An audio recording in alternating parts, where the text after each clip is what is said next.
Yeah, I put pyramids on the side. Crash. Take a look. Make sure everything is in order.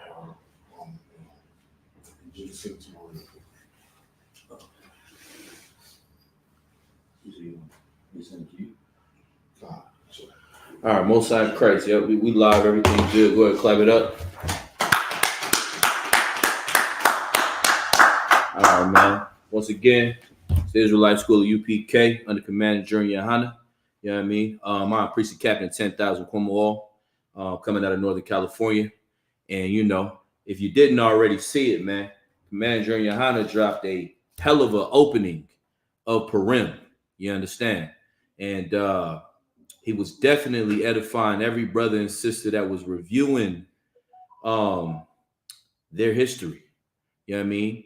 And, you know, Purim is such a beautiful story in regards to our culture.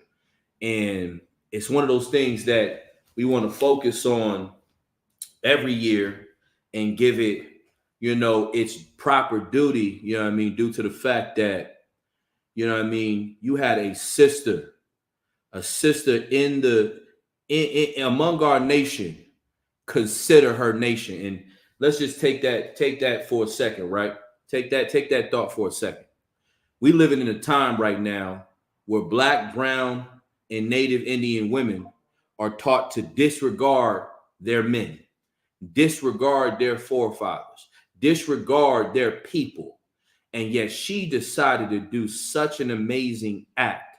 And why did she learn to do this amazing act? Why did she become this woman that is remembered, you know what I mean, from that time to today? Because she was raised by a proper father. You understand? That's right. Like, we got to realize the story of Esther is the story of family. It's the story of a father taking the responsibility of bowing a daughter's neck. And that's what he did. You know what I mean? What does it mean? Officers in the room, what does it mean to bow your daughter's neck? What does it mean? You don't know? We can pull it up. Go ahead, Tazaba. To humble her. To humble her, man. To humble her and to keep her humble in a manner of what? In a manner of understanding, in a manner of how she moves, she conducts herself, how she views life, man. And she was a great example for every sister. Like, we hear all the time that the Bible is only talking about men. What Bible are y'all reading? Because I know we follow the Bible from the top to the bottom. And in following the Bible, we ensure that we recognize the greatness of men and women that have done amazing acts. Now, we're just going to go and do some review, you know what I mean, in this opening of Purim, you know what I mean? And we'll be in here tomorrow as well, doing the closing. Let's start at Esther, the first chapter. Let's start at Esther, the first chapter. Everything to up? Oh, sister put up. She coming in right now? Yeah. From the rear. Okay, she's coming around. Okay, most sign Christ. All right, no sweat. Let's start at Esther. Let me get this pulled up. I usually will jump into the second chapter, but we'll go over the first chapter. Esther 1 and 1. We'll start there when you're ready.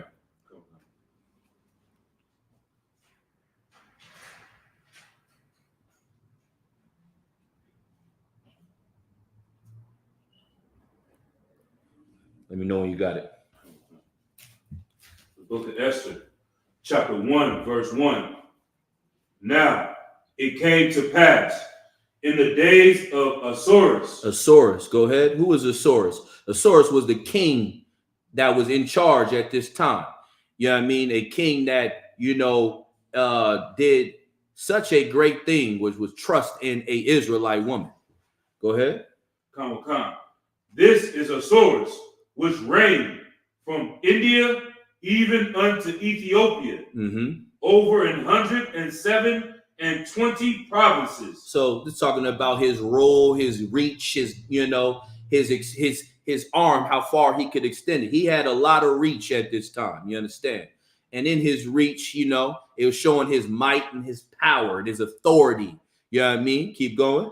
Khan, that in those days when the king Asuerus sat on the throne of his kingdom, which was in Shushan, the palace. In the 3rd year of his reign, he made a feast unto all his princes and his servants, the power of Persia and Media, the nobles and princes of the provinces being before him. And why am I bringing this out? Because we're gonna set the stage here, right? And this is setting the stage to understand what's going on. Man, he's in his power and his might. This is a heathen king, by the way. It's not our people, you know what I mean? But this was a king that was in rule at this time. And the Lord allowed him to be in rule. The Lord allowed him to have this authority. As such, America is the same type of place that rules provinces, rules and has, what do they call their military bases they have all in other countries? Just military bases, I guess we'll just look at it like that. They got all kind of things the same as this king. Keep reading. Come. When he showed the riches of his glorious kingdom and the honor of his excellent majesty many days. Stop. Go ahead, Slack. Keep going. Even 180 days. Okay. And so let me get into the point. Let's get down into the point where he was trying to, in his might, I'm going to just kind of speed us up in chapter 1. Basically, what's happening is he's showing his might. And then he's getting ready to he's throwing a party. He's throwing a big event.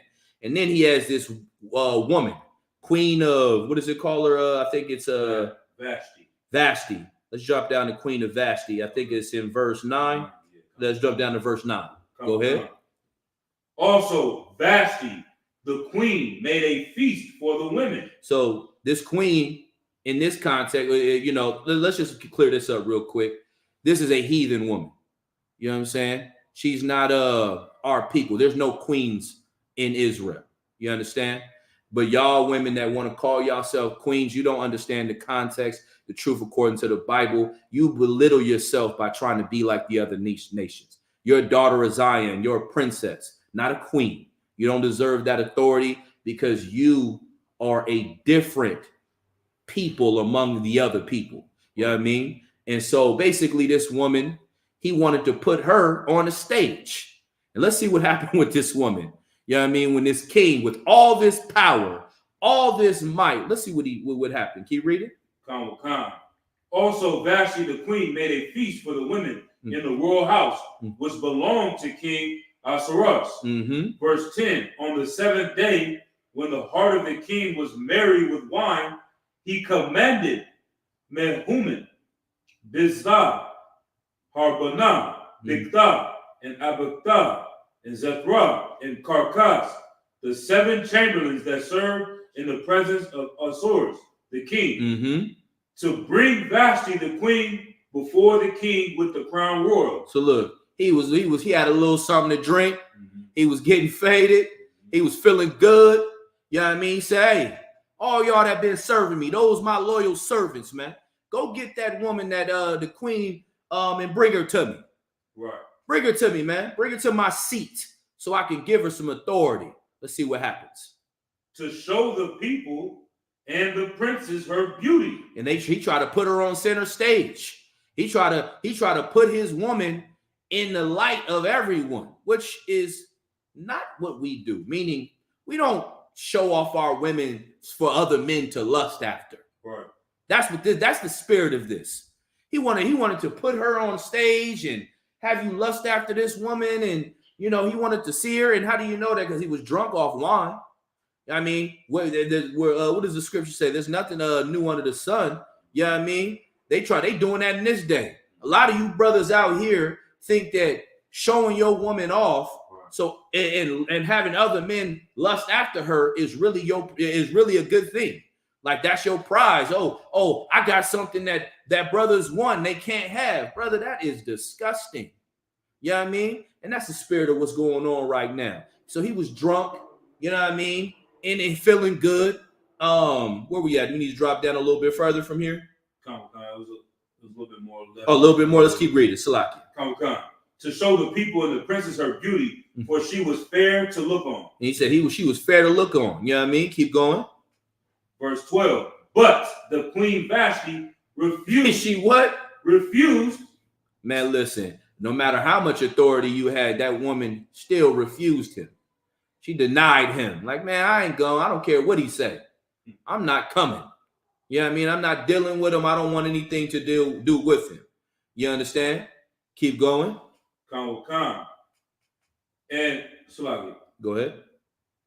But the queen Vashti refused to come at the king's commandment by his chamberlains. Therefore was the king very wroth, and his anger burned in him. Listen, he was wroth. You know why he was pissed off? Like, wroth meaning angry. You know what I mean? He was pissed. Very upset. Why? Because when men gain authority, they feel that they must be obeyed at all times by everyone. And the moment that someone breaks that authority, you know, you get pissed off. And he was in his right to be pissed off a little bit, but at the same time, she didn't have to, follow him and try to be put on that pedestal by him. You know what I mean? A woman has a choice. You know what I mean? But keep going. Come. Verse 13. Then the king said to the wise men, which knew the times, for so was the king's manner toward all that knew law and judgment. Mm-hmm. And the next unto him was Karshena, Shethar, Admatha, Tarshish, Meres, Marcina. Drop down to 15. Okay, come. Verse 15. What shall we do unto the queen Vashti? So, he said he was a man that, dealt with people according to the law and understanding, so that his judgment was in order. And so they asked, what shall we do unto the queen? Go ahead. According to law, because she have not performed the commandment of the king Ahasuerus by the chamberlains. Go ahead. And he answered.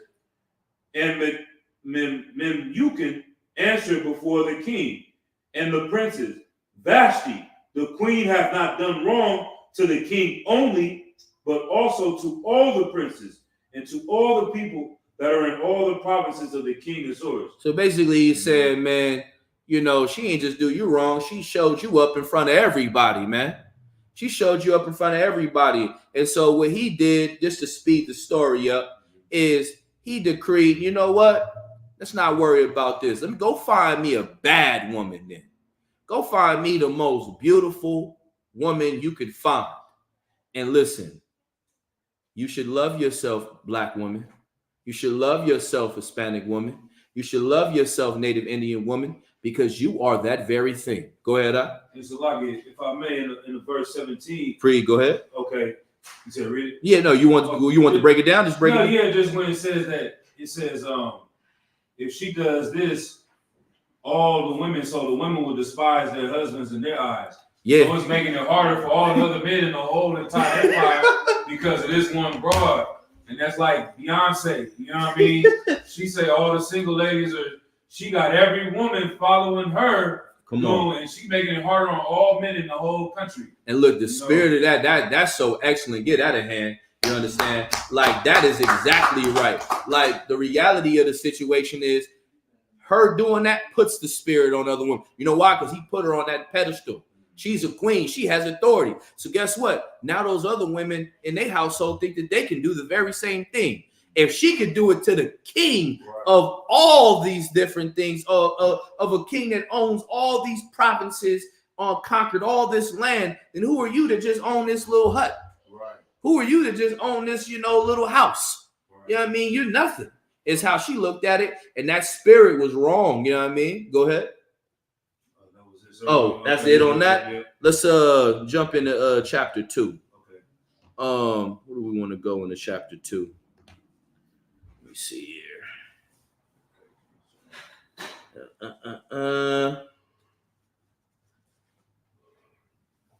Let's start at verse 1. Okay, come. The book of Esther, chapter 2, verse 1.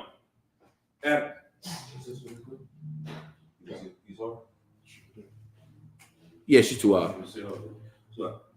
Verse 2. After these things, when the wrath of King Ahasuerus was appeased, he remembered Vashti and what she had done and what was decreed against her. Mm-hmm. Verse 2. Then said the king's servants that ministered unto him, let there be fair young virgins sought for the king. So this is what's going on. So the new creeds, listen, let there be fair virgin sought after the king. What is virgin? Virgin is a woman of marriageable age. We'll go into the married concept of things. Probably get into it later, but that's what a woman, what a virgin is. A woman that is of marriageable age. Go ahead. Come. And let the king appoint officers in all the provinces of his kingdom, that they may gather together all the fair young virgins unto Shushan the palace, to the house of the woman, unto the custody of Hag, the king's chamberlain, keeper of the woman, and let their things for purification be given them. And what was that purification, officers? What was that purification? Anybody know? Go ahead. I think it was a time of either 6 months to a year. Of cleaning them, getting them ready, making sure they were worthy to, sit among the seat of that king. Go ahead. Right. Go ahead. And if I may, I think it also serve. I think the same thing with our 6 months rule. Like, you can't put no baby on a brother. Exactly. You're afraid of saying it's the king's baby. You just sat down for 6. You just sat down for 6 months, ain't been touched. You've had time to be vetted. You know what I'm saying? Absolutely. It was a wise thing, and y'all don't understand. A lot of the things we do is everything. Not a lot of things. Everything we do is biblical. So yeah, that's exactly what it was, man. It was a time where they were set apart to, see about getting themselves together, becoming worthy to even come, stand in front of the king to be chosen. You know what I mean? Keep going. Come. Verse 4. And let the maiden which pleaseth the king be queen instead of Vashti. And the thing pleased the king, and he did so. All right, keep going, sir. I think so. It's a little bit more on that. Yeah, go ahead. Verse 5. Now in Shushan, the palace there, was a certain Jew whose name was Mordecai. Now, who was Mordecai, man? Mordecai was am I going too far when I say that? Yeah, keep reading. Salaki. Come. The son of Jair, the son of Shema, the son of Kish, a Benjamite. So, who was Mordecai? Mordecai was a Benjamite brother, man. Right. A Benjamite brother that was in charge and running things around that time in that land. Go ahead.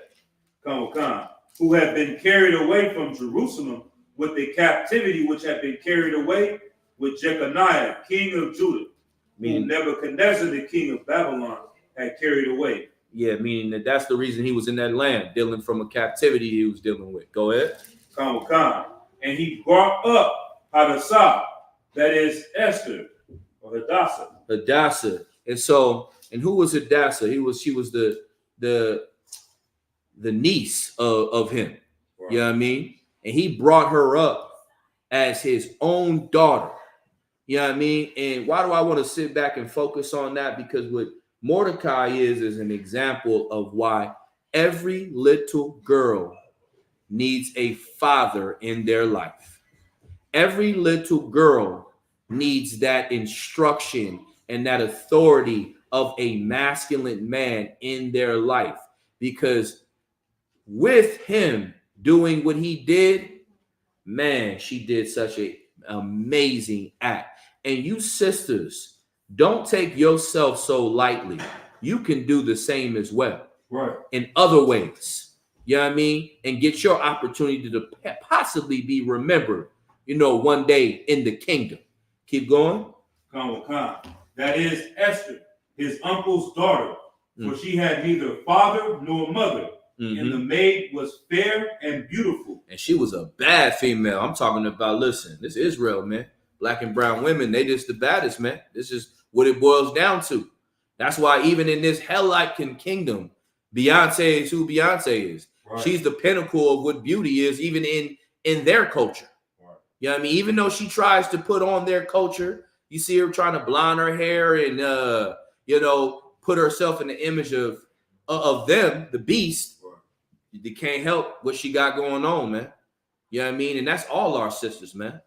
They want every attribute of you, but wanting to be you, because it's inconvenient when they decide to be you. You understand? Right. Go ahead.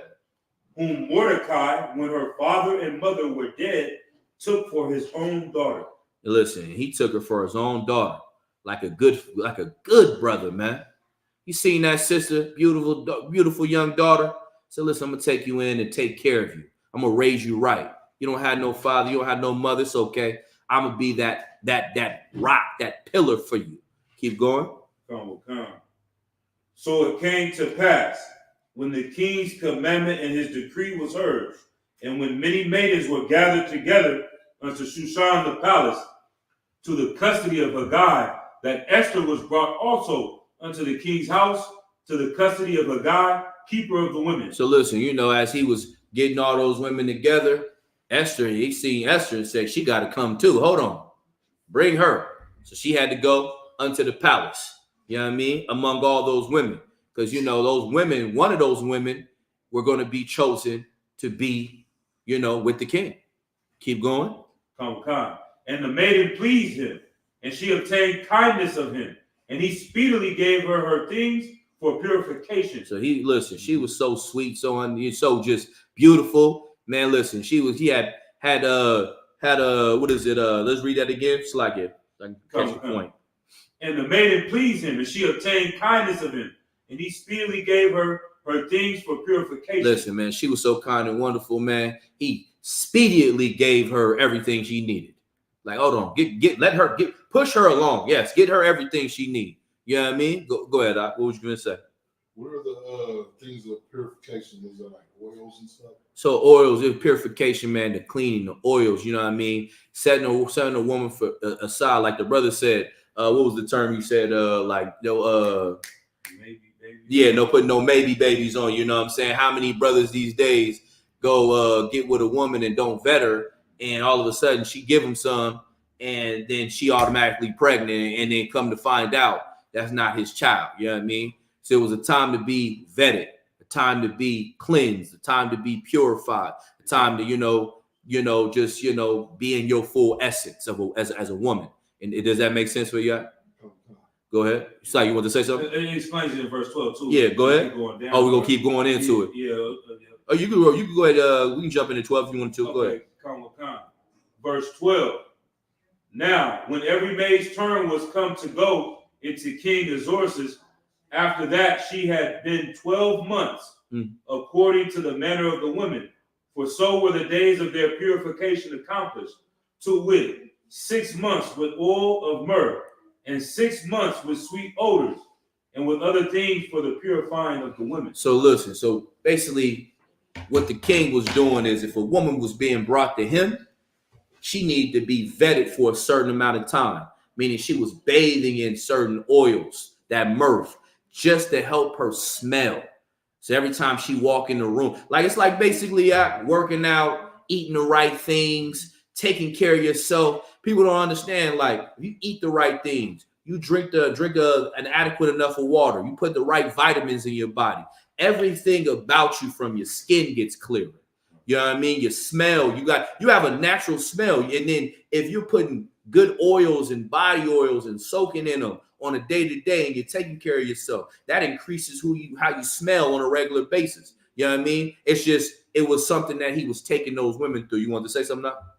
And it also said in the verse where we left off in 9, go ahead, that she was given 7 maidens, 7 women was just on hand to just cater to her, make sure her feet was good to go, nice and soft, hands delicate, skin was smooth, and listen, on a black woman, brother, right?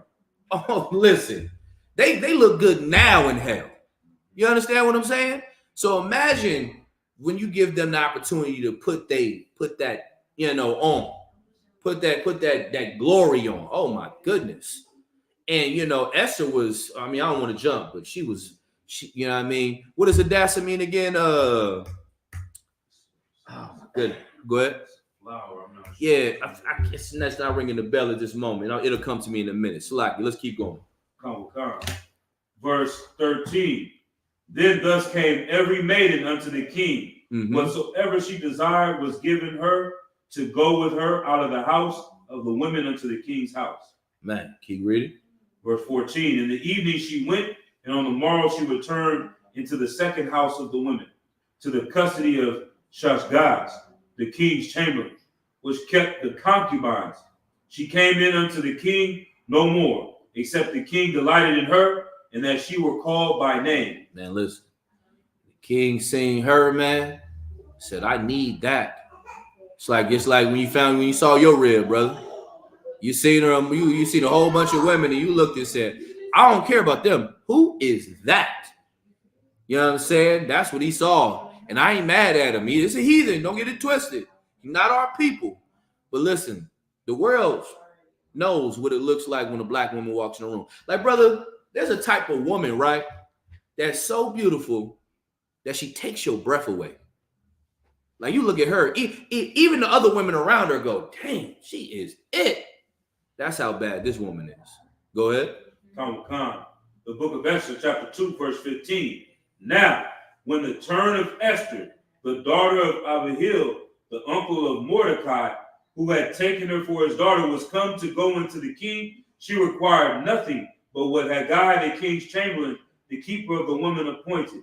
And Esther obtained favor in the sight of all them. And she what? Esther obtained favor in the sight of all them that looked upon her. Man, stop right there and listen. You seen all those women, they vetting them women, and then she walk in the room among all these women, and King said, listen, he called her by her name. Who is that? Esther? Esther, that's the one I want. Drop down to verse 17. Come. And the king loved Esther. And listen, he said, you ever heard of love at first sight? That's what this was. Oh my goodness. He didn't say he liked her. He was happy to see her. He said he loved Esther at first sight, brother. You know what I mean? Because everything about her was beautiful. That's another thing, right? For sisters to take on this particular time during the year, right? Know that your humbleness, know that your sweetness, the way you carry yourself, the way you move, the way you smell, the way you take care of yourself in general matters to us. And it matters so much that a man, he'll want to do anything and everything for you.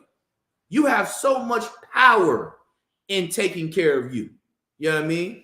That's what you want to get from that. But keep reading, Salaki. Verse 17. Mm-hmm. And the king loved Esther above all women. Man, listen, he loved her above all women, man. You know what I'm saying? He forgot he forgot about the one that disrespected him. The one that disrespected him, he forgot about her, man. Listen, this one, I got Esther now. Go ahead. Come. And she obtained grace and favor in his sight, mm-hmm. more than all the virgins, so that he set the royal crown upon her head and made her queen instead of Vashti. Man, listen, he made her queen instead of Vashti. He was like, listen, you thought it was a game, Vashti? I found one. I got one. You know what I mean? And yeah, he got one. You know what I mean? A daughter that was so beautiful. I wish, no heathen should have our daughters, but we remember this because of what our daughter did, what our sister did. Let me see here. Is there any more I want to bring out on this? So we'll go into chapter 3. Let me see. And the virgins gathered. We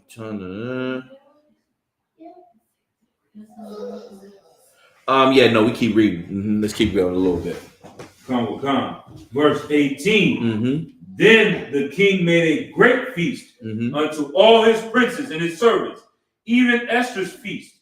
And he made a release to the provinces and gave gifts according to the state of the king. Listen, Mordecai, man, he fell in love with this woman, man. Crowned her his queen, man. Sat him right next to him.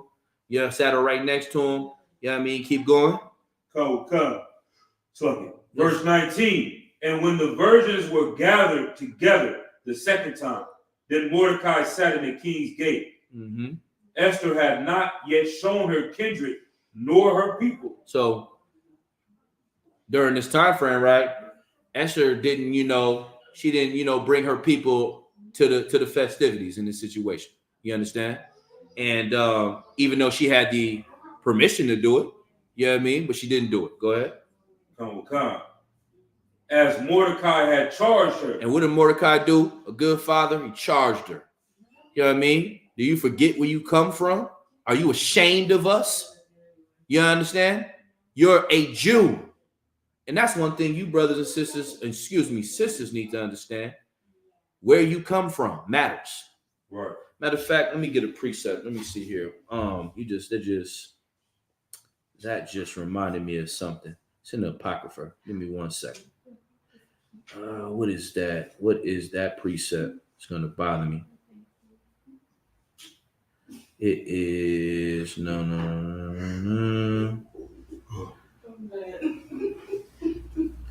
Bear with me 1 second, Salaki. Gotta find this. It's gonna plague me. Let me see. So, of your own stock. That's what it's talking about. Let me see if I got it here. No, that's not it. I'll get it in a moment. Keep reading, Salakia. Come. Verse 21. In those days, Salakia, in the middle of verse 20. Mm-hmm. For Esther did the commandment of Mordecai, like as when she was brought up with him. Mm-hmm. In those days. So hold on. I don't want to run over that. You know what I'm saying? He charged her. And Esther, the reason why he charged her, because Esther was moving like if she was raised. Hold on, read that one more time. Come. The last part, the second part of it. Come. For Esther did the commandment of Mordecai, like as when she was brought up with him. Okay, go ahead, keep going. Come. Verse 21. In those days, while Mordecai sat in the king's gate, two of the king's chamberlains, Bigthan and Teresh, of those which kept the door, were wroth and sought to lay hand on the king Ahasuerus. Mm-hmm. And the thing was known to Mordecai, who told it unto Esther the queen. And Esther certified the king thereof in Mordecai's name. Damn right. You know what I mean? Because she was raised right, man. Right. She was raised right. Listen, keep going. Come. Verse 23. And when inquisition was made of the matter, it was found out. Therefore, they were both hanged on a tree.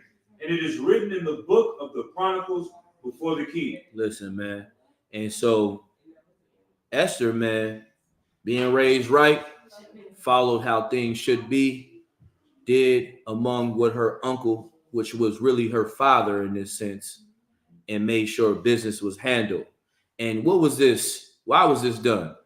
This was done because she was raised right, but she was a people of great reputation as well.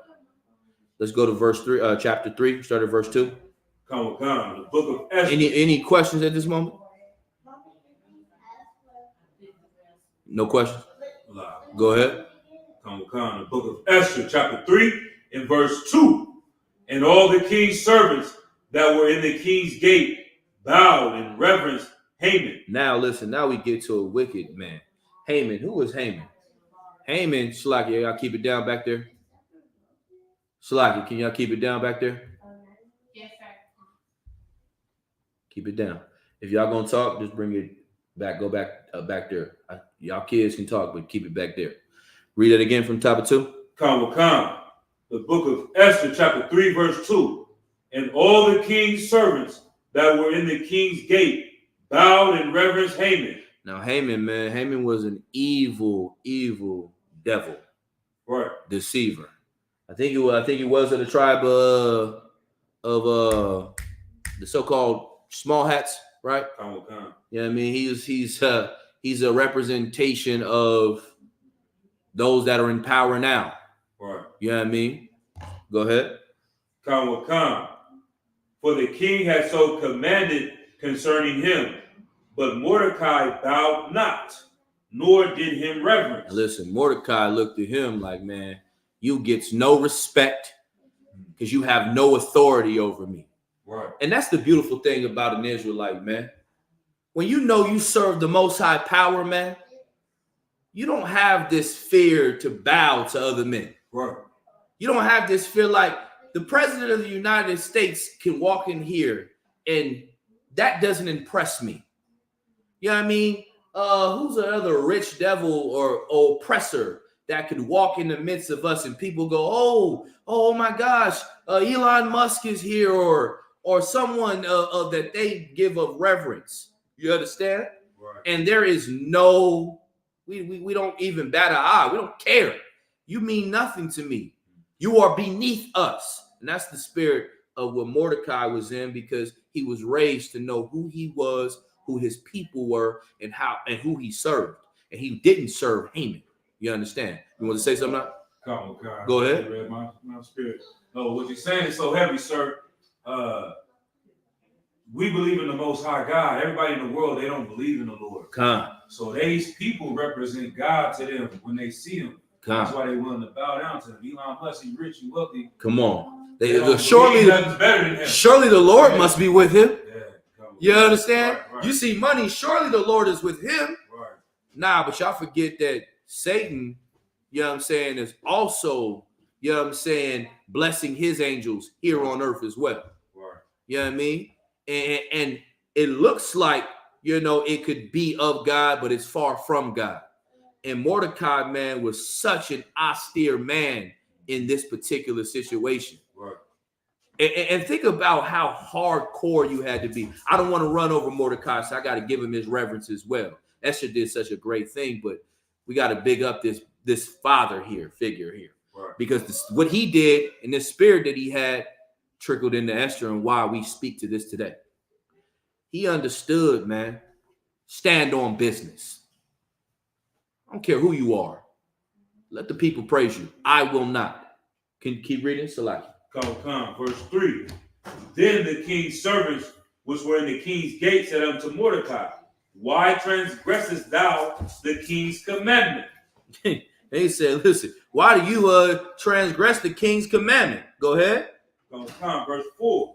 Now it came to pass, when they spake daily unto him, and he hearkened not unto them, that they told Haman. Hey, look, now these listen, I want to call them something, but for lack of better words, I'm going to try to be as professional as possible. These minions of Haman were extremely upset that they did not, that Mordecai did not do as everybody else and follow the leader. Because what did Mordecai know? He wasn't really in charge. He didn't deserve to get what he was getting as far as the praise and the recognition and the reverence. And so he would never bow his neck. And neither should you to an enemy. Right. Neither should you to those that do not represent justice for your people. Never bow your neck to people that destroy you. These people are beneath you. You know what I mean? Keep reading. Come. Now it came to pass, when they spake daily unto him, and he hearkened not unto them, that they told Haman to see whether Mordecai's matters would stand. For he had told them that he was a Jew. Listen, who? For he told them he was a what? A Jew. Listen, feel good to let these people know you're an Israelite. You on the job? Hey, I heard about those black Hebrews. Oh, yeah. I believe in that. I'm a Jew. You know what I'm saying? Now I'm going to tell you to do things in decency and order. You know what I'm saying? Because, some things are, know your audience. But the scripture says in Matthew, blessed be he who is not offended in me. You understand? Never be offended to wear your shield. Never be offended to let the earth recognize who you are. Your fringes is a representation of your culture. You know what I mean? That border of blue is a reminder. You know what I mean? Those mitris and war scarves are a representation of your culture, and wear them with pride. You understand? And never feel ashamed. You know what I mean? It's like these other nations don't feel ashamed to put their culture in front of you. Right. And they try to force feed you it. Right. Every day you wake up, every day you go to the slavery, you're force fed Christmas. Every year. You're force fed. You just were force fed Valentine's Day. Right. You're gonna be force fed. You were force fed President's Day. Honor their presidents. Honor their pagan holidays. Honor everything about them. So don't forget to make sure you honor the Lord every day. You know what I'm saying? He said, for I am a Jew. You know what I mean? I'm an Israelite, man. We don't bow to you type of people. Go ahead. Verse 5. And when Haman saw that Mordecai bowed not, nor did reverence, then was Haman full of wrath. And listen, that man was hot. Who cares? But, for rightful so, he thinks he's in power. He thinks he got position. So he was upset and angry. Who cares? You know what I mean? Mordecai didn't bat an eye. He's a Benjamite. Listen, I see some cold Benjamites in my day. You know what I'm saying? I know a few. Commander Johanna. Right. Cold. Right. You know what I'm saying? Who's another Benjamite? General Haas. Cold. I think it's General Mayak Benjamite. No, he's Judite, right? Yeah. Captain Mashak. Cold. You understand? Put those father figures, those brothers in your mind and realize how unbending they are. Right. And that's Mordecai, raised from good stock. You understand? Keep going. Verse 6. And he thought scorn to lay hands on Mordecai alone. Listen, he was so scorned. He was so pissed off, upset about not getting reverenced, not being told you were great, even though you weren't, not being bowed to, because you felt you deserved it. You know what I mean? He wanted to put hands on him. Go ahead. Wherefore, for they had shown him the people of Mordecai. Wherefore Haman sought to destroy all the Jews that were throughout the whole kingdom of Ahasuerus. Listen. Even look, I don't want to run over that. So Haman got so pissed because this brother stood on business. He said, listen, this is the spirit of Esau. Just so you understand, right? This is the spirit of Esau. Haman was so upset that one brother stood up. You got to take care of all of them now. Get rid of all of them. And that's your life in America right now. Right. You get treated as such for standing up for yourself. Oh, you stand up? Oh, get rid of all of them. They're all criminals now. You know what I mean? We're in Northern California. Black men stood up in California on the nation's capital. On the nation's capital of California. What did they do? They only followed the law, and they took up bare arms. They followed the amendments and the rights that this earth, and I mean not that this country says that they have. And now every black man with a gun, every black man is suspected to have a pistol on him now. You know what I mean? Watch your hands. Every brother now has to be mindful when he gets pulled over. Think about what he can possibly be put to death because black men decide to stand up for themselves. Right. You know what I mean? Haman hated it. It's the spirit of Esau to keep you in subjection. Mordecai wasn't standing for it. You cannot stand for it either. Right. Go ahead. Come. What verse are we at? The book of Esther, chapter 3, verse 6 in the middle. Go ahead. Wherefore Haman sought to destroy all the Jews that were throughout the whole kingdom of Ahasuerus, even the people of Mordecai. He was going to make sure Mordecai's brothers and sisters was wiped out that rolled with him and all the Jews that were around about. This is an evil bastard that deserved the judgment that was rendered onto him. And this is another thing, right? The spirit of Haman is the spirit of America. That's right. And the spirit of and everything that was subjected to Haman is going to happen to America. Right. This Bible is giving you the spirit of, like, as a spiritual person, you got to think to yourself, hey, if the Lord allowed Haman because he was so wicked against a man of the Most High, how do we know Mordecai was a man of the Most High? Because he was of the tribe of the family. It mentioned earlier he was a Benjamite, which means he was of the holy family, the holy tribes. You understand? And if he was able to stand up for Haman, why wouldn't he stand up for you in this day? Right. He just waiting for you to be austere like Mordecai. He's waiting for you to stand on business in your laws and your principles like Mordecai. You understand? Keep going. Come. Verse 7. In the first month, that is the month Nisan, in the 12th year of King Ahasuerus, they cast Pur, that is the lot, before Haman from day to day and from month to month to the 12th month, that is the month Adar. Mm-hmm. And Haman said unto King Ahasuerus, there is a certain people scattered abroad, and dispersed among the people in all the provinces of thy kingdom, and their laws are diverse from all people. Hold on. Hold on. Listen, Haman recognized it, and this is another thing. You know, he recognized that the people that he needed to destroy were different from him. Right. Their laws were different. They were scattered abroad, which is you, thus saith the Bible. You understand? And he said, man, they're diverse, meaning they're just absolutely not as we are, different. How they move, how they talk, how they stand on things. And he couldn't stand for it. Go ahead. You want to say something now? Lie, sir. Go ahead. I think is there a little bit more? We're in 9. Right, yeah. Come read verse 8. Go ahead. Oh, verse 8. Yeah. Neither keep they the king's laws, therefore it is not for the king's profit to suffer them. He said, listen, it's not for the king's profit to suffer them, man. He felt that the need to get rid of us was because it was, you know, that we were suffering to deal with. Go ahead. You want to say something? When it says diverse from all people, that makes me think about being Israelites, because hearing different issues, you know, talking to family, they're like, okay, I can do this. I can celebrate this holiday, and I can go with these people over here, and I can accept this, and I can accept that. Like, Asians celebrate Christmas. Mm-hmm.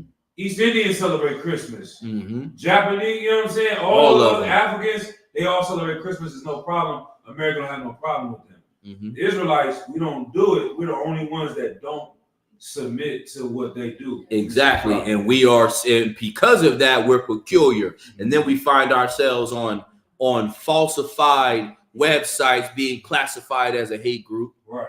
But we've never put anyone to death like these actual hate groups. You know, we don't storm your capitals. You know what I mean? We don't get out here and do heinous crimes. Matter of fact, we don't commit any crimes. Right.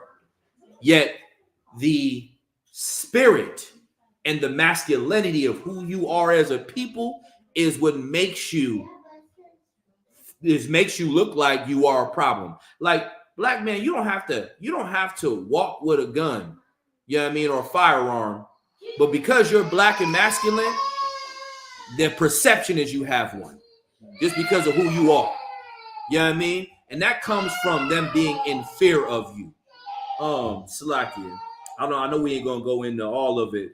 You think we should stop here? Let me see. There's a little bit more on this. Let me take a look. Yeah, keep going. Ending at the verse 8. Therefore, it is not for the king's profit to suffer them. Mm-hmm. Verse 9. If it please the king, let it be written that they may be destroyed, and I will pay 10,000 talents of silver to the hands of those that have the charge of the business to bring it into the king's treasury. Listen, Haman was so pissed, man. Haman said, man, I got money for you, man. He put a ransom on your head, man. Right. You know what I mean? He put a ransom on your head. That's no different than the prison system today. The stocks and bonds, man. Right. You getting put in prison and being incarcerated or being dealt with illegally is because there's a ransom on your head.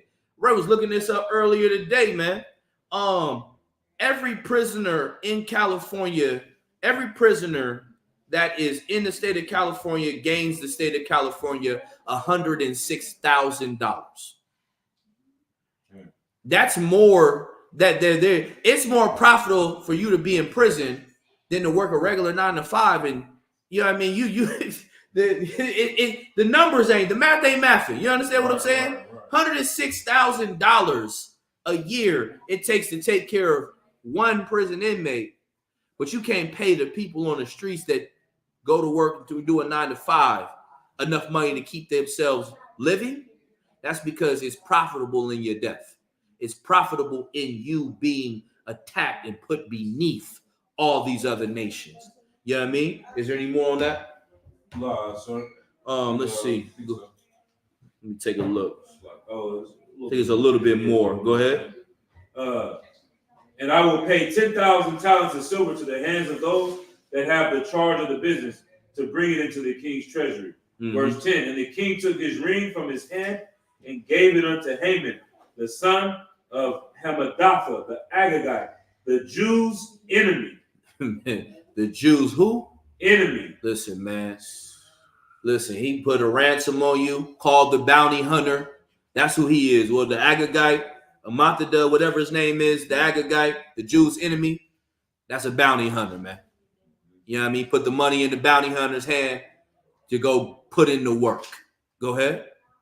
And if I may also go into the Amalek being the enemies of the Jews, that tribe, his father was an enemy to the Israelites. So it's just ironic how the enemies of Israelites, Amalek, try to take our culture. No, that's how much they hated us. They want to be us. And you know what I mean? No, and that's a fact. Like, when that's so heavy that you say that, because the irony of it is, right? And when we talk about this, the Bible talks about those people being our enemies. And then to sit back and see how they, like you said, they've stolen our culture and profited on it. You know what I mean? Which was another war tactic. You know what I mean? Like, people don't understand that's warfare. I'm going to take your culture, throw it on me, and then turn around, and every time you try to stand on who you are actually by blood, I'm going to call you anti-Semitic. So that now every time you hear the word anti-Semitic, I don't have to answer anything. I put up the wall. Like, that is warfare. Right. And that's why we got to get on this internet. That's why we got to get on these airways. That's why we got to bleed them dry. You know what I mean? That's why you got to rock the shield.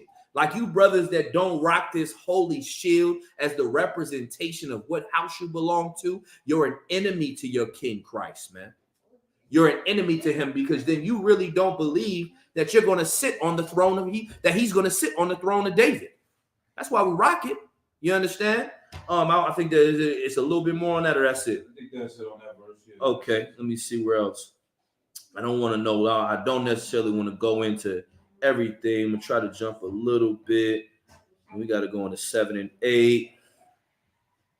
Let me see here. We was in chapter 4, right? I think it was 3. 3. Yeah. Let's go to 4. Let me see. It's done, Mordecai. Hold on. It's a little bit more in 3. Let me get down. Hold on. Where I want to go.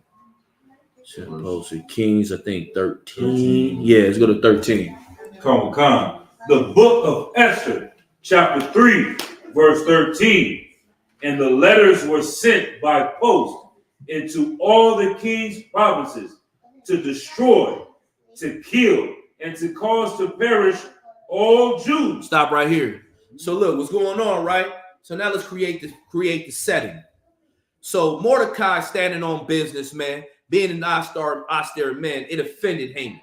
Haman then decided to go about eradicating our people, man. Right. And in eradicating our people, he hired our enemies.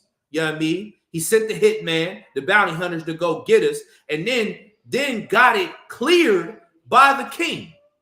And what did the king do? The king gave his ring to Haman so that what? He could send these letters, because as we know, when you send off letters and he gave him the ring, he can stamp that with his insignia, so that when these letters get shifted off to different provinces where our people who earlier were dispersed amongst all these different places, when these letters arrive, they'll know they're valid, so that they can wreak havoc on the Lord's chosen people, right? Right. And so read verse 13 again. Come. And the letters were sent by post into all the king's provinces to destroy, to kill, and to cause to perish all Jews. Listen, they were trying to kill all of us, man. Unalive all of us, man. All of us, because he didn't want to stand when you told him to stand. Because he didn't want to praise you and give you reverence when he believed in his every fiber of his being. You were beneath him. That's right. You understand? Keep reading. Come. Both young and old, little children and women, in one day, even upon the 13th day of the 12th month, which is the month of Adar, and to take the spoil of them for a prayer. Stop right there. And not even just the men, but the women, the children, the babies. So you get mad at me when I go and read, happy shall thy be, when I take thy little ones and bash them against the stones. Right.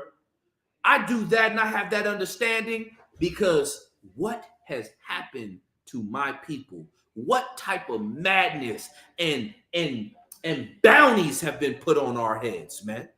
This is a goddamn bounty. Letters sent all over to tell you, get rid of them all. I don't want to see a baby crying. You understand? Keep reading.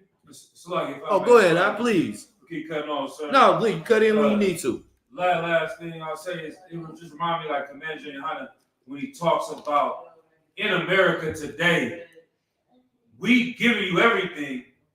When we ask for anything, they get even more angry. Like he was already Mordecai's a slave in the kingdom.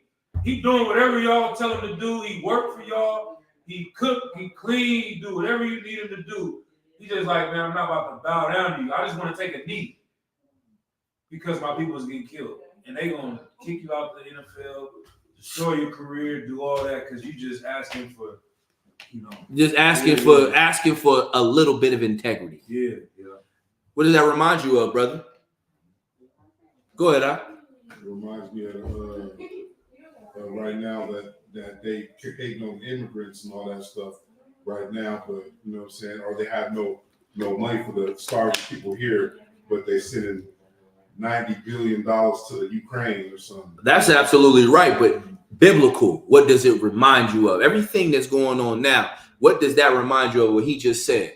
And then I'm gonna reiterate what he just said again. He was basically saying it reminds him of, how Commander Jay Hunter said, we're treated in America. We're in America. We're cooking your food. We're cleaning your buses. We're cleaning your banks and we're doing all the footwork, everything.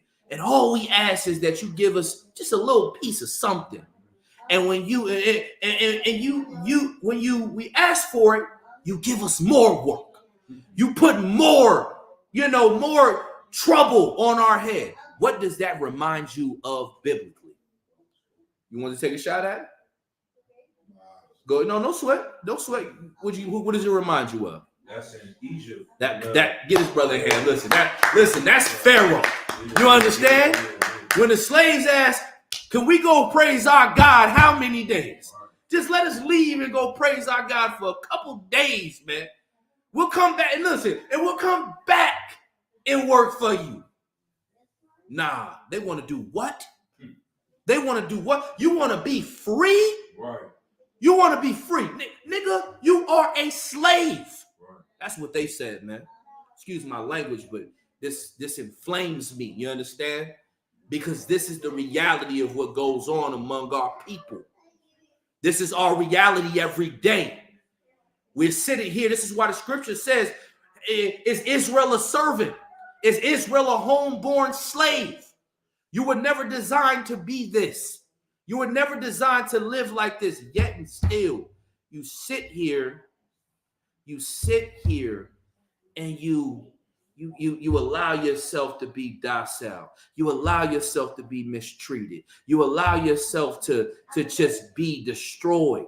You know what I mean? When you are princes of the power, daughters of Zion, you understand? The holy people, man. Supposed to be, man, it saddens me. Salakia. So I don't want to deviate any longer, but these letters were being sent out to perish and destroy all of our people, man. And it was in the spirit of what Pharaoh was in this time right here. Go ahead. And if I may say one thing, give me 1 second. All of our oppressors are in this spirit. This is our enemy here in the spirit of kill everyone because they don't want to do what we tell them to. Unalive everyone because they don't want to do what we tell them to do. Same thing as Pharaoh. You want to say something before we jump into verse 14? Just the precept where it talks about where they took the straw from him. Go ahead. Okay. I got part of it, but I just want to make sure. No sweat. White. Go ahead. Okay, yeah. And the Pharaoh, read where you at? Exodus chapter 5 and verse 5. Mm-hmm.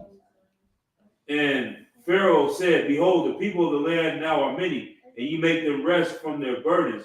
And Pharaoh commanded the same day the taskmasters of the people and the officers, saying, Ye shall no more give the people straw to make brick, as heretofore. Let them go and gather straw for themselves. Man, listen, Yeah. that's the oppressor, man. Like, the oppressor trying to make you climb a mountain with no slips, man.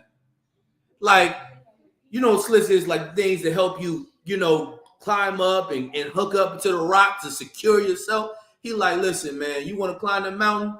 Climb it bare hands. Right. That's it. You'll get no extra. Since you don't want to, man, listen, I go ahead, Slack, keep reading. I apologize. And in verse 8, it says this part right here. Go ahead. And the tail of the bricks which they did make heretofore, ye shall lay upon them. Ye shall not diminish aught thereof, for they be idle. Therefore they cry, saying, Let us go and sacrifice to our God. They got too much time to think and be. Yeah, they got too much time to. They got too much time believing in their God and not enough time building my kingdom. Right. Listen, that's this place, man. That's the spirit of why Haman wanted to destroy us. You're too busy not serving me, and all he didn't want to do was just bow to you. Go ahead. That just reminds me, another thing that reminds me of the spirit of our oppressors, man, is like when we watch one of the videos when the police pull us over. Mm-hmm. Just because you ask them, you know what I'm saying, what are you pulling me over for, or, you know what I'm saying, or they say, you know, have I been suspected of a crime or something?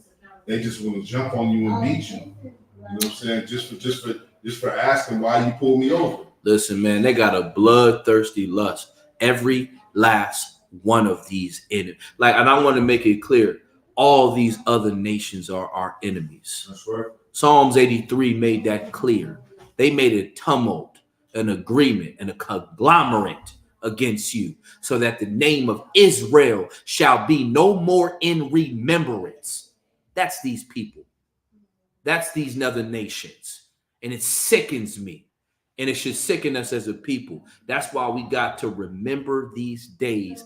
And like, we got babies in here. We're going to have more babies in here tomorrow, food and family. And we have to implement this. Like Purim, for every daughter needs to know Purim. Every daughter needs to know this story so they can teach their daughter, and their daughters can teach their daughters. You know what I mean? Under the supervision, of course, of their husband or fathers, you understand, or the brethren, taking care of and making sure they understand it. And why? Because remembering what's going on in this time, remembering a wonderful thing done by Mordecai, by Esther, of course, because she was raised by this austere man. Like, Mordecai is being mentioned a lot in here because of how he was and what his decisions did to shift our people in the right direction. And maybe that might be you, brother, listening right now. You might not know that you got to start picking up your sword and swinging and sharpening it even more. You know what I mean? To be ready for when you have to answer the call. You know what I mean? Keep reading. Salakia. Verse 14. The book of Esther, chapter 3, verse 14. The copy of the writing for a commandment to be given in every province was published unto all people, that they should be ready against that day. Sheesh. Go ahead. The post went out, being hastened by the king's commandment, and the decree was given in Shushan the palace. And the king and Haman sat down to drink, but the city Shushan was perplexed. Listen. Haman was such a filthy bastard that after he got all this work, all these bounties and all, it's like him trumped up all these charges like a judge or a terrible lawyer or a liar in court, you know what I mean? Or a false witness, trumped up all these charges, man. And then he sat down, man, and had a drink. But the people were perplexed because to be perplexed was like they were in such confusion. Like, man, what's going on? Verse of chapter 4, verse 1. the book of Esther, chapter 4, verse 1. When Mordecai perceived all that was done, Mordecai rent his clothes. Listen, man. Mordecai saw what happened and seeing what was going down among his people for his decision. He rent his clothes. Why did he rent his clothes? Rent mean tore his clothes because he was in pain. Because he didn't understand how standing for the Most High would affect his people like this. How standing for the Lord could put them in jeopardy. And he was hurt by it. As any brother that loves his people, any brother love his people, his family. It said, not only did it say in this decree, in these letters that were being brought out, that he was going to go after all the Jews that were scattered, but it was also his close-knit family. So now you're thinking about what's going to happen to you, but you're also thinking about what's going to happen to all your brethren, which is important because he wasn't thinking about just himself. He was thinking about his entire family. And who was our entire family, nation of Israel? That's blacks, Latinos, and Native American Indians.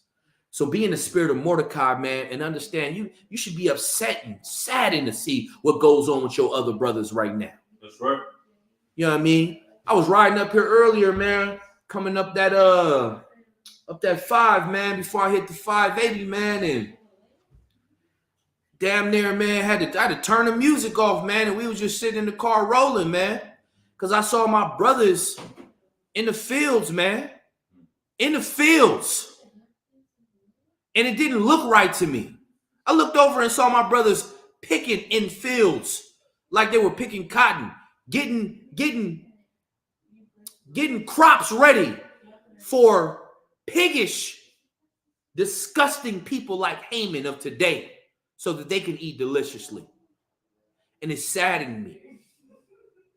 And it hurt me, man. It made me and my mind's like, dang, what do I have to do to change their narrative? What do I have to do? I have to now go fight for the Mexicans. I gotta go fight for the Guatemalans, the Salvadorians. I gotta be a bigger role because, man, you know what I mean? If I don't, who will? And all this is happening to his people because he stood on the Lord's business. You got to be prepared, man. Count the cost before you go to war. You know what I mean? But he counted the cost. Mordecai counted the cost, as we understand. That's why we're reading about him today. Keep reading. This is Esther chapter 4, verse 2 or 1? Middle of verse 1. Middle of verse 1. Go ahead. And put on sackcloth with ashes and went out into the midst of the city and cried with a loud and a bitter cry. Listen, man, and this wasn't no punk cry. He wasn't shameful for doing this. Man, he was hurt, man. Why was he hurt? Because he could only think about how horrible. You know what it means to bear the brunt of your people being destroyed? Because you, brother, that's a lot of weight to carry. He went out in the city and cried like, how could such a thing happen? How is this possible? All I did is ask for some respect. And now I'm getting death not to just me, but all my people? Man, what's going on, brother? Keep going. Verse 3. And verse 2. Mm-hmm. And came even before the king's gate, for none might enter into the king's gate clothed with sackcloth. Mm-hmm. And he came to the king's gate, but none could enter into the king's gate with sackcloth, meaning you couldn't walk in looking a certain way. You had to be presented a certain way, like basically saying you couldn't look like a peasant walking into here. It's pretty much what he was saying. Go ahead. Or a man of, I don't want to say a peasant, a man of low estate. Go ahead. Verse 3. And in every province whithersoever the king's commandment and his decree came, there was great mourning among the Jews, and fasting, and weeping, and wailing, and many lay in sackcloth and ashes. Mm-hmm. Go ahead. Verse 4. So Esther's maid and her chamberlains came and told it her. Then was the queen exceedingly grieved, and she sent raiment to clothe Mordecai, and to take away his sackcloth from him, but he received it not. Listen, when Esther heard of it, man, being a good daughter, My father is in pain. Man, send him some relief. Send him something to make him feel better, man. You know what I mean? But he didn't receive it. You know why? Because how could I put on clothes? Like putting on that sackcloth is traditional for us as a people when we go through lamentation. Because he was lamenting meaning mourning. He was mourning this situation. He was saying to himself, dang, man, like, what have I done? You know what I mean? Keep going. Verse 5. Then called Esther for Hatak, one of the king's chamberlains, whom he had appointed to attend upon her, and gave him a commandment to Mordecai, to know what it was and why it was. So Hatak went forth to Mordecai unto the street of the city, which was before the king's gate. And so Esther sent out a decree like, hey, man, go find out what's going on. What happened, man? Why is my father acting as such? You know what I mean? Because she couldn't understand. You know what I mean? Keep going. Verse 7. And Mordecai told him of all that had happened unto him, and of the sum of the money that Haman had promised to pay to the king's treasuries for the Jews to destroy them. Okay.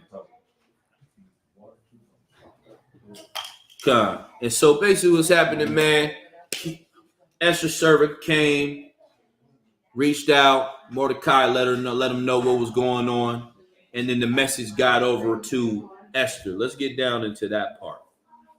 I don't want to have to go through all of it. Let me see. Just speed it up a little bit.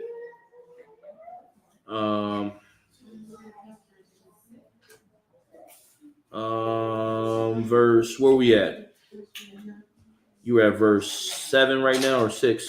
I think it was verse 7. Drop down to verse 9. Come.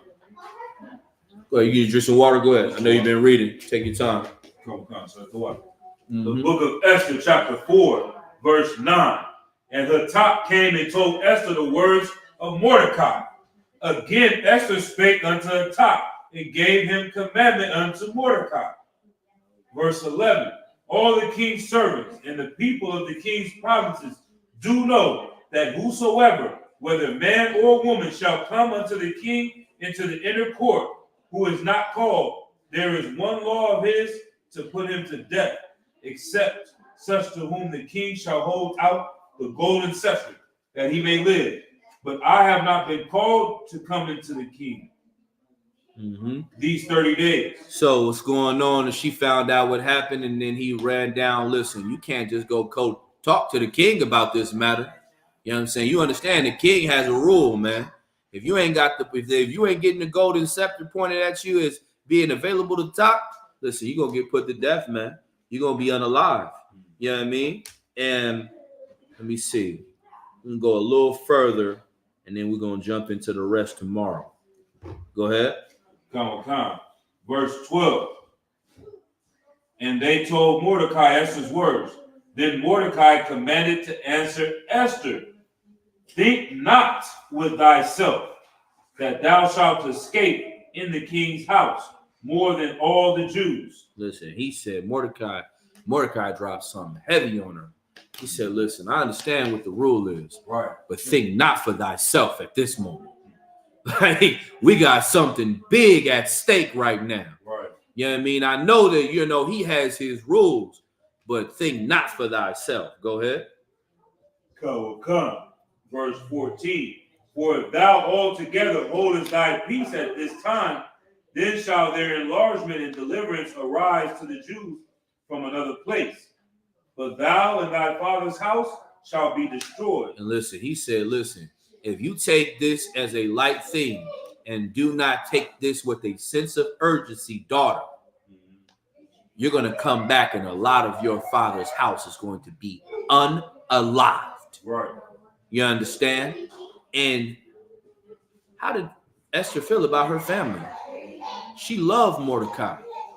She loved her family. You know why? Because they took her when she didn't have anything. Keep going. Come. but thou and thy father's house shall be destroyed. And who knoweth whether thou art come to the kingdom for such a time as this? Then Esther bade them return Mordecai this answer. Verse 16, go gather together all the Jews that are present in Shushan, and fast ye for me, and neither eat nor drink 3 days, night or day. I also and my maidens will fast likewise, and so will I go in unto the king, which is not according to the law, and if I perish, I perish. Hold on, read that one more time. If I what? If I perish, I perish. Listen, daughters, listen very well. Take no care of thy own life. Right. Take no care of thy own life if thy people's life is at stake. That's what Esther said. You telling me that you weak? You telling me you have no representation in this Bible because there's no book of this woman and that woman? We're reading the book of Esther right now. We're reading an excellent tribute of what a sister did that needs to be honored among our nation, man. And I'm going to stop right there because it's the opening. We're going to close out the feast and we're going to find out tomorrow. You know what I mean? And we're going to give another review of this, you know what I'm saying, of just where we're at. And then we're going to go ahead and find out what amazing things were done in regards to Esther and Mordecai and the king and Haman and et cetera, et cetera. And we're going to find out what happens when you serve the Most High Power amongst your enemies, when you don't bend on your principles and laws. You could be a slave and still keep your laws. And it's shown here. With that, any other questions before I end the class? And we'll pick this up tomorrow. All right, no sweat. With that, you on Shamar, right? You pass the class over to Priest and Officer Tajabak. That concludes the class. Men of Israel, stand. Amijam. Salaka. One courtesy salute to the teacher. Men of Israel, Amijam Shabbat. Amijam Barak. Yahweh Shem Yahshua Barakatham. Yahweh Shem Yahshua Barakatham. Men of Israel, one courtesy salute to the sisters. Sar, turn. Sister stand. Men of Israel, one courtesy salute to the teacher. Amijam Shabbat. Amijam Barak. Yahweh Shamar Latham Hashem Yahshua. That concludes our class. Dismissed. Most High praise.